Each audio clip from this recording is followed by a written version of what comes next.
లోపల అయితే చూద్దాం. ఎంట్రన్స్ సింహద్వారం అనేది టేకుడ్ సింహద్వారం ఇచ్చారండి. ఇక్కడ చూడొచ్చు మీరు మంచి టేకుడ్ వర్క్ తోటి పాలిష్ వర్క్ అయితే ఇచ్చారనమాట.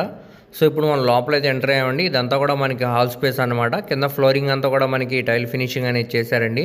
చుట్టూరా కూడా వాల్స్కి వాల్ కేర్ అనేది పెట్టి మంచి కలర్ఫుల్ పెయింటింగ్ అనేది ఇవ్వడం జరిగింది. అలాగే వెంటిలేషన్ పరంగా కూడా మనకి ఇక్కడ సిపివిసి స్లైడింగ్ విండోస్ అనేవి ఉన్నాయండి. దానికి సేఫ్టీగా ఐరన్ గ్రిల్స్ కూడా ఇచ్చారనమాట. సో చూడొచ్చండి, హాల్ స్పేస్ అనేది చాలా స్పేషియస్గా డిజైన్ అయితే చేశారనమాట. అలాగే క్లాస్ డిజైన్స్ తోటి పిఓపి సీలింగ్ కూడా చేయడం జరిగిందండి. సో నెక్స్ట్ మనం కిచెన్లోకి అయితే ఎంటర్ అవుతున్నామండి. ఇదంతా కూడా కిచెన్ స్పేస్ అనమాట. ఇక్కడ మనకి గ్యాస్ కట్ అనేది ఇచ్చారండి. పక్కనే స్టెయిన్లెస్ స్టీల్ షింక్ కూడా ఉందన్నమాట. చుట్టూరా మనకి సిమెంట్ ట్రాక్స్ అనేవి ఇచ్చారండి. గ్యాస్ కట్కి పై వరకు కూడా మనకి టైల్ ఫినిషింగ్ అనేది చేశారనమాట.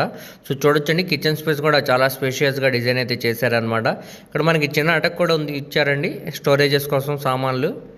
సో చూడొచ్చండి మీరు, కిచెన్ స్పేస్ అనేది చాలా స్పేషియస్గా డిజైన్ అయితే చేశారనమాట. సో ఇదంతా కూడా మనకి యూటిలిటీ స్పేస్ అనమాట అండి. కింద ఫ్లోరింగ్ అంతా కూడా మనకి టైల్ ఫినిషింగ్ అనేది చేశారు. గోడలకి పై వరకు కూడా టైల్ ఫినిషింగ్ అనేది ఇచ్చారండి. ఇక్కడ మనకి వాషింగ్ మిషన్ పాయింట్ కూడా ఇచ్చారనమాట. అలానే చుట్టూరా కూడా మనకి ఐరన్ గ్రిల్స్ తోటి సేఫ్టీ ఇచ్చారనమాట అండి. సో చూడొచ్చు మీరు, ఫ్లాట్ అనేది మనకి చాలా తక్కువ ప్రైస్కి బ్యాంకాక్స్లో సేల్కి అనేది వచ్చిందనమాట అండి. సో ఇదే ప్రాపర్టీని మనం డైరెక్ట్ ఓనర్ సేల్గా తీసుకోవాలనుకుంటే సుమారుగా మనకి 35 లక్షల నుంచి 40 లక్షల వరకు వాల్యూ అనేది ఉంటుందండి. కానీ ఇప్పుడు మనకి ఇది మంచి ఆఫర్ సేల్కి అనేది వచ్చిందనమాట. సో ఇప్పుడు మనం మాస్టర్ బెడ్రూమ్లోకి అయితే ఎంటర్ అయ్యామండి. ఇక్కడ చూడొచ్చు మీరు, కింద ఫ్లోరింగ్ అంతా కూడా మనకి టైల్ ఫినిషింగ్ అనేది ఇచ్చారు. చుట్టూ వాల్స్కి వాల్ కేర్ అనేది పెట్టి మంచి కలర్ఫుల్ పెయింటింగ్ అనేది ఇవ్వడం జరిగిందండి. అలాగే మనకి ఇక్కడ సిపివిసి స్లైడింగ్ విండో కూడా ఇచ్చారనమాట. వెంటిలేషన్ పరంగా కూడా మనకి బెడ్రూమ్ స్పేస్ అనేది చాలా బాగుంటుంది.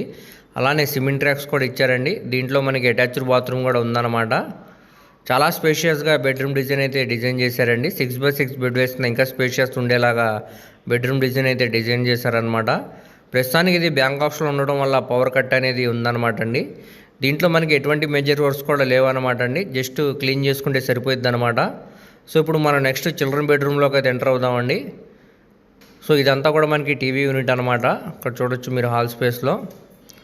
ఇప్పుడు మనం చిల్డ్రన్ బెడ్రూమ్లోకి అయితే ఎంటర్ అవుతున్నాము. ఇక్కడ చూడొచ్చు అండి, కింద ఫ్లోరింగ్ అంతా కూడా మనకి టైల్ ఫినిషింగ్ అనేది చేశారు. చుట్టూరా వాల్స్ కూడా వాల్ కేర్ అనేది పెట్టి మంచి కలర్ఫుల్ పెయింటింగ్ అనేది ఇవ్వడం జరిగిందండి. అలానే ఇక్కడ మనకి సిమెంట్ ట్రాక్స్ అనేవి ఇచ్చారనమాట. వెంటిలేషన్ పరంగా కూడా సిపివిసి స్లైడింగ్ విండో అనేది ఉందండి. దీంట్లో కూడా మనకి అటాచ్డ్ బాత్రూమ్ అనేది ఇచ్చారనమాట. సో అటాచ్డ్ బాత్రూంలో కూడా మనకి టైల్ ఫినిషింగ్ అనేది చేశారు. గోడలకి పై వరకు కూడా టైల్ ఫినిషింగ్ అనేది ఇచ్చారండి. 2 అటాచ్డ్ బాత్రూమ్స్లో కూడా మనకి